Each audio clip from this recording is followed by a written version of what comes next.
Okay, I want to give you guys a look at my stuff. I always like seeing other people's stuff, so let me show you some of my tools and how I'm set up here. That's my mobile knapping rig. One of those, like a little 3-tier cart. And I've got a painter's cloth stretched out here and pinned down. Like GoPro set up on a tripod. Man, I forgot I even had that. So obviously, I'm set up inside here. I don't recommend doing this at all. This is a temporary situation. And I do wear a mask, when I'm napping and I'm not filming. I wear safety glasses and a mask all the time. But anyway, so yeah, let me sit down here and show you guys some of my stuff. So, safety glasses, of course. So yeah, the way I'm set up here, I've got this cart parked in front of me, and I just sat right in front of it so I can just reach and access all this stuff, which 95% of I hardly ever use. But I'm a geek when it comes to tools. I'm one of those people, like, when I discover a new hobby or something new, like, I want all the tools, the best, whatever works best. I get caught up in it. I enjoy it. I enjoy using the different tools as much as anything. It's a lot of the fun in it for me. This is a piece of buckskin or whitetail leather. I tanned this off a little yearling. Man, this stuff's turned out so supple and soft. If you tan one, you can make a lot thinner leather, and it's a lot easier to make soft if it's a young one. Getting off track here. But anyways, big bag of Band-Aids back there. What we got here? This is, other than a blood-stained rag, that's a bar of beeswax. And this is a neat little side note here. You can, if you don't know, you can take that stuff and just rub a little bit on a rag, and then like wipe your. It don't take much, just a tiny bit, and you can wipe down if you're using like raw flint. If you got something you want to shine up, you can use it, and it'll really shine the stuff up. But anyways, what else I got back here?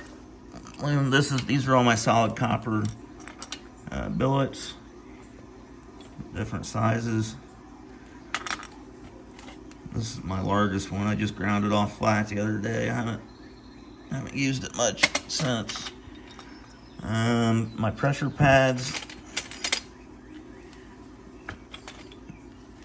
I just straighten all this stuff up. I figured I'd show you guys before I wreck it again. It'll only take me about an hour, probably. So I use this on my real small stuff. The little intricate stuff. It's real stiff. And I think it's a piece of conveyor belt or something. I bought it off a gentleman at Flint Ridge. This is just a piece of leather, soft leather. This is the one I use most. This is a rubber pad I got off Justin Hawkins. And it was wearing out, so I glued a piece of stiff leather on the back of it. Keep it from getting me through the pad. I glued it on there with contact cement. So these are my braiders, my softer ones, my coarser ones. Cord out of my view. Let's see. All these are all my little pressure flakers and things. I've got a wooden dowel factory right down the street from me, and they put a dumpster up by the street a couple times a week. They fill it up and let people go out there and get it. you know, for kindling and stuff. But they've got a lot of like, you know, poplar and oak, walnut. If anybody needs dowels, let me know.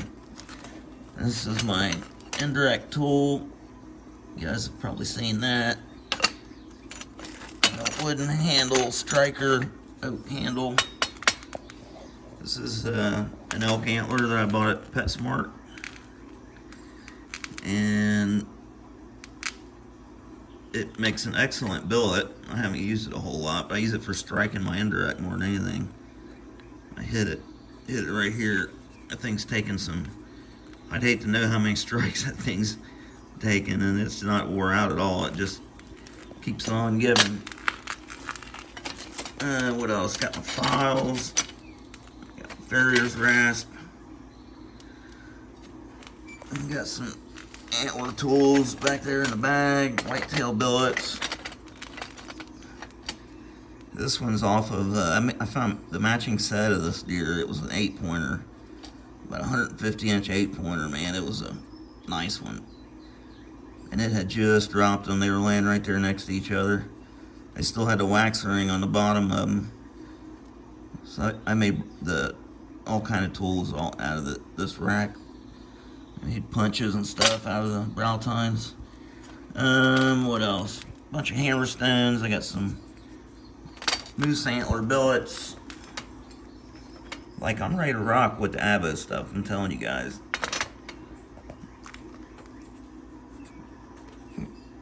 Some little hammer stones.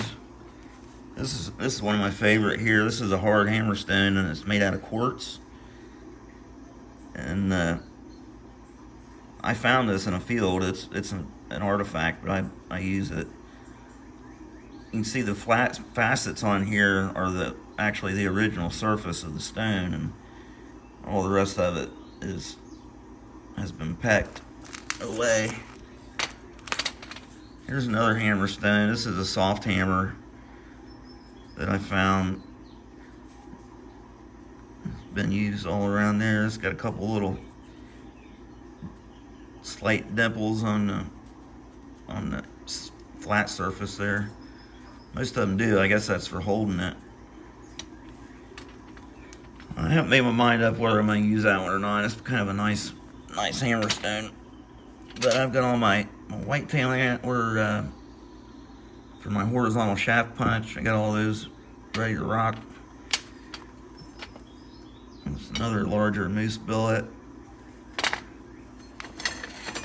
These are like forelimb bones off of a buffalo that I butchered and mounted for a guy. I don't know what I'm gonna do with them. Make a huge knife handle out of it.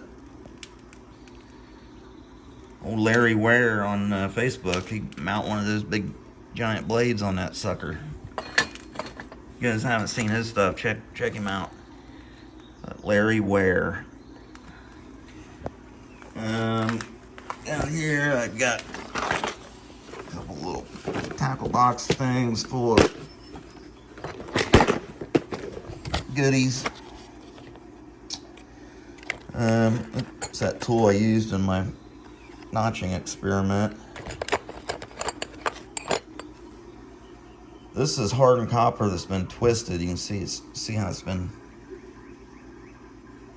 twisted. I bought this off of, I believe I bought this off of Jim Conacher at Flint Ridge. I've got bunch of antler, like that's the cow bone punch that I made. Might try to use that today. Got these little copper punches and little finished nail punches, copper nails, steel. These are little steel or copper coated steel studs that they use to pull dents out of cars. And I don't know if I showed you guys this. This is a little pin vise. I use that to put these in for a little intricate work and notching and stuff. More goodies in there. Box of horseshoe nails. sketch pad. What else? On my table here, these are all upcoming stuff. This is peanut butter root beer and one hornstone. Big bifaces. This is one I made yesterday.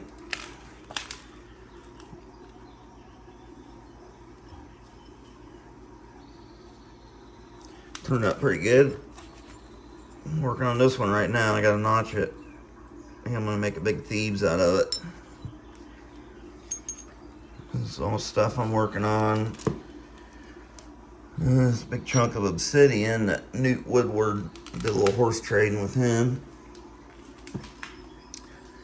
That's all this Georgetown pieces I've been working on, saving them big thinning flakes. But guys, I got so many small, Flint chips that you can make bird points out of. Keep in mind, I've only been knapping for a year and a half. And I've got so much debitage you wouldn't believe it. Of course, it is debitage, but it can be reworked. Got another one of these carts over here. Check this out. This is a big old slab of Buffalo River I got off Roy Miller. Actually, he gifted it to me, I think. A box of obsidian. There's a box of corals I got from Ryan Chatterson. Got some trading with him. Another one of these big Georgetown bifaces. This is all big flakes, just miscellaneous flakes. The rest of the stuff is, a lot of it's bifaces. We got it all separated. I need to start boxing this stuff up and selling some of it. Man, I got entirely too much stuff. My cooker full of Georgetown and whatever else is in there. I was kind of using this for a bed to cook those other bifaces on. I was heat treating those large bifaces, just laying them on top of these. That seemed to work really well. What we got over here on my kitchen island? Does anybody else's countertop look like this? Oh, this is going to be cool. I'm going to make a double crescent banner stone out of this piece of black slate. I'm going to do a pendant out of that one. That's banded slate. Oh, knife handles. My uncle was kind enough to send me this. This is really cool. One of those glass insulators. The natives used to knap these in Australia, the Aborigines. The linemen would get mad at them because they'd steal them off the poles. They started leaving them extra ones at the base of the pole. These are all pieces they're leaving today. I got to sign them and get them shipped out, which is awesome because there's a little bit of a dry spell there after Christmas. Sales slowed down a little bit, but things are picking back up now. This is what I used to sign my pieces with. Micron 005. I think I got this at, I'm sure I got this at Staples. Pigma Micron. It works really well. It's got a super fine tip on it.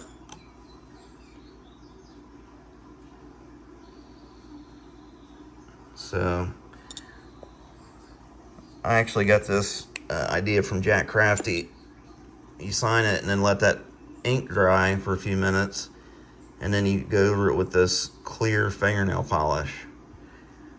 And when this is called Insta Dry, it dries really fast. So once that dries, it'll preserve your signature on there. And then if they do want to remove it, they can just get some fingernail polish remover and take it off there. This is a little knife I'm working on. I'm gonna try to get this done this evening. That's gonna be pretty cool. I like that a lot. There's another little neck knife blade.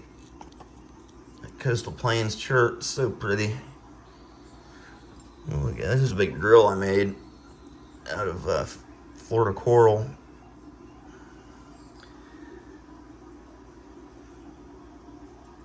It's got a, there it is, got a clear tip on it. Pretty cool. Check this Snyder's point out. I think this might be my favorite Snyder's I've made.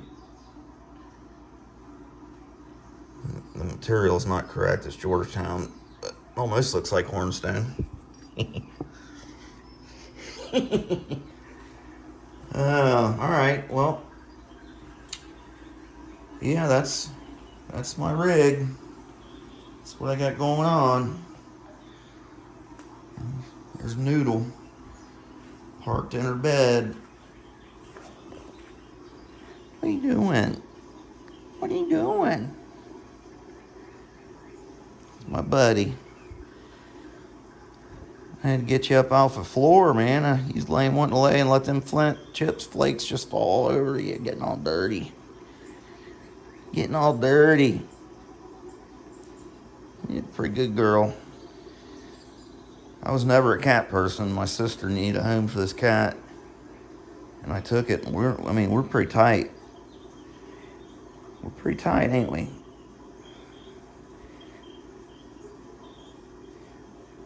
I don't believe I'd give her up without a fight. Huh. Alright, guys. Well, like I said, that's my stuff. I hope that was entertaining, maybe informative a little bit. So, I'll see you on the next one. Thanks for watching.